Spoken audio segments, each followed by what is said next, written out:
ஒரு பொண்ணு கேரளாவில் ஆடுது 2 lakhs சார் அப்படின்ச்சு. எதுக்குமா அப்படின்னு 30 seconds சார். அம்மா 30 நொடி நீ ஆடுறதுக்கு 2 லட்சமாம்மா. எங்க கலைஞன்ட்ட கொடுத்தா 2 வருஷம் விடிய விடிய வேலை பார்ப்பாம்மா. அதை கொடுத்தீங்கன்னா அது நம்ம அமலா சாஜி தான், வேற யாரு? ஃப்ளைட்லாம் போட்டு தெரியுங்களான்னு வேறு கேட்டுச்சு. எங்கள் மேனேஜர்கிட்ட பேசுன்றாங்க, பிஆர்ஆர்ட்ட பேசுன்றாங்க. யோ என்னையா நினச்சிட்டு இருக்கீங்க, என்னையா நடக்குதுங்க? இன்ஸ்டா மட்டும் ஒரு திறந்து வச்சுட்டு ரொம்ப கொடுமையாக இருக்குது. அரணம் ஆடியோ லான்ச்சில் லிரிசிஸ்ட் பிரியன் அமலா ஷாஜி மூவி ப்ரொமோஷனுக்கு ஒரு ரீல்ஸ் போட 2 லட்சம் கேட்குறாங்கன்னு சொன்னது இப்போ சோஷியல் மீடியாவில் பேசு பொருளாக மாறி இருக்கு. லிரிசிஸ்ட் பிரியன் ஆடியோ லான்ச்சில் 30 செகண்டுக்கு வீடியோ போட 50,000 கேட்குறாங்க.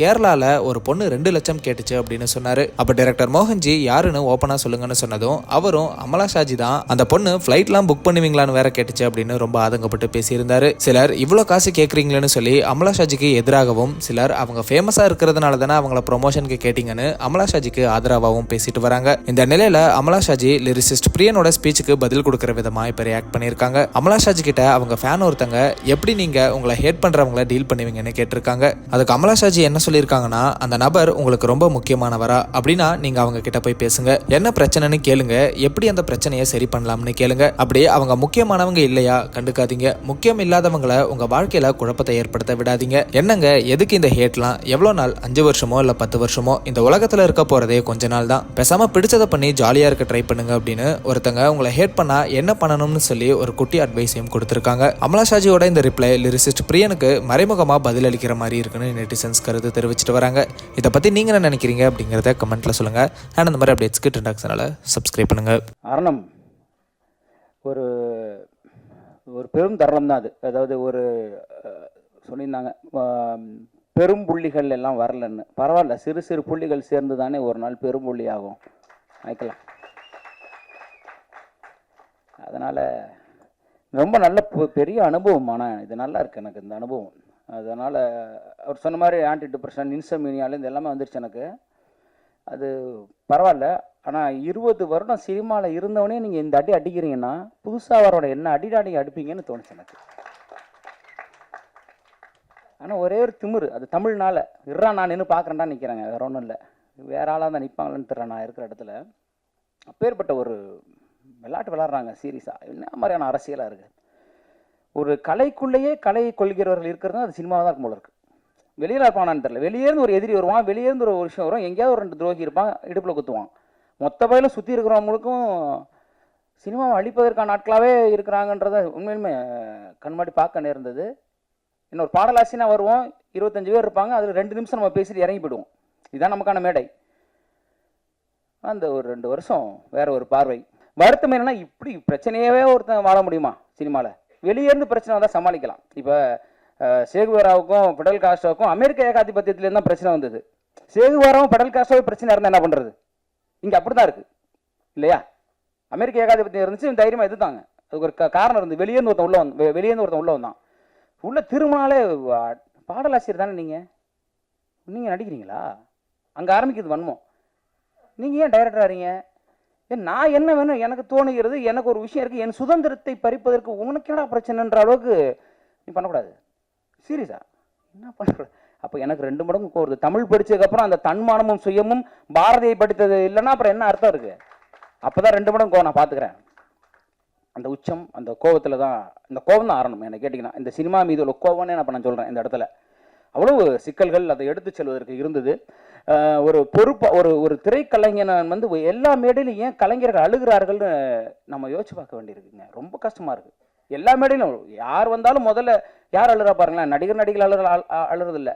எல்லா இயக்குனரும் இங்கே மைக்கை பிடிச்ச உடனே அழுறான். அது விஜயகுமார் ஆகட்டும், இப்போ ஃபைட் கிளப் விஜயகுமார் நீங்கள் எடுத்து பாருங்க, முதல்ல மைக்கை பிடிச்ச மனோஜ்குமார், யாராக இருந்தாலும் மைக்கை பிடிச்சுன்னு அழுறாங்கன்னா ஒரு கலைஞனை அலை வைக்கக்கூடிய இடம் எப்படிங்க நல்லாயிருக்கும்? ஒரு கலைஞனுக்கான வாய்ப்பை நம்ம தர வேணாமா சினிமாவில்? ஒரு கலைஞனை காயப்படுத்தலாமா? சினிமா கார்பரேட்காரர்கள் கையில் போயிடுச்சு. ஒரு காலத்தில் படைப்பாளிகள் கையில் சினிமா இருந்தது. எனக்கு கேட்டு திரும்ப சினிமா பணக்காரர்கள் கையிலிருந்து மீண்டும் படைப்பாளிகள் கரங்கள் எனக்கு சினிமா வரணும் திருப்பி. ஒரு பாலுமேந்திரா ஊட்டியில் போயிட்டு அசால்ட்டாக படம் எடுத்துட்டு வந்துட்டார். ஏவிஎம்லாம் கையை கட்டி நான் படம் பண்ணலன்றாரு. இப்போ படம் வேற மாதிரி இருக்குங்க, நான் பண்ணல. 300 கோடி 400 கோடிக்கு குப்பையாக இருக்குது. சித்தா மாதிரி, அயோத்தி மாதிரி, அற்புத கிடா வந்து புலம்புறாரு. எறும்புன்னு ஒரு படம் வந்தது, யாருக்கும் தெரியாது. ஒரு ஆகச்சிறந்த கலையை மக்கள் ரசிக்க தயாராக இருக்காங்க, சத்தியமாக ரசிக்க தயாராக இருக்காங்க. சில படங்கள் திரையரங்குகளில் தோற்ற படங்கள் ஓடிடியில் ஓடிட்டு இருக்கு. நீங்கள் பார்த்தீங்கன்னா தெரியும், ஓ இந்த படம் வந்திருக்கா, நல்லா இருக்கு. அப்போ மக்கள்கிட்ட கொண்டு போய் சேர்க்கவே முடியல இந்த படத்தை. ஒரு படம் 1500 தியேட்டரில் அவங்க தான் வருவாங்க, அத்தனை ஷோவும் நீங்கள் தான் வருவீங்க, ஓடிட்டு இருக்க படத்தை தூக்கிடுவீங்க. புது படம் வர முடியாது.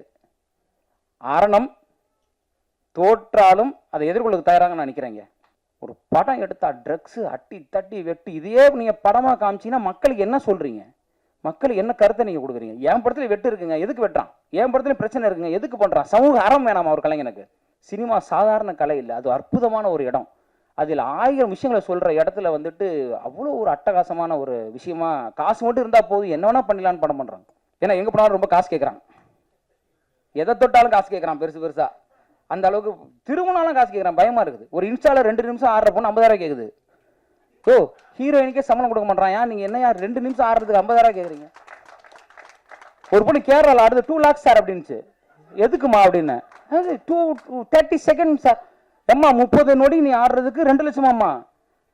எங்கள் கலைஞன்ட்ட கொடுத்தா 2 வருஷம் விடிய விடிய வேலை பார்ப்பாம்மா. அதை கொடுத்தீங்கன்னா எங்கே திரும்பினாலும் நம்மளால் முடியாதுங்க. நம்மளால் ஒரு படம் எடுக்க முடிஞ்சதுங்க, தரமான ஒரு படம் எடுத்திருக்கோம், அதை நம்புகிறேன் நான். அதுக்கான உத்தரவாதம் நான் உங்களுக்கு கொடுப்பேன். ஏன், ஒரு எழுத்தாளனின் கதை, ஒரு எழுத்தாளனின் கதை இது. அரணம் என்பது ஒரு எழுத்தாளன் எழுதிய கதை. நல்ல கதை கேட்டிங்கன்னா, ஒரு நல்ல கதை பார்க்கணும். ஒரு நல்ல கதை இல்லைங்க, இன்னைக்கு நல்ல பாடலே இல்லைங்க. என்கிட்ட கேட்டாங்க, சார் நீங்கள் மஸ்காரா போட்டு மயக்கிறீங்க, மக்கா வேலை போட்டு எழுதுறீங்களே.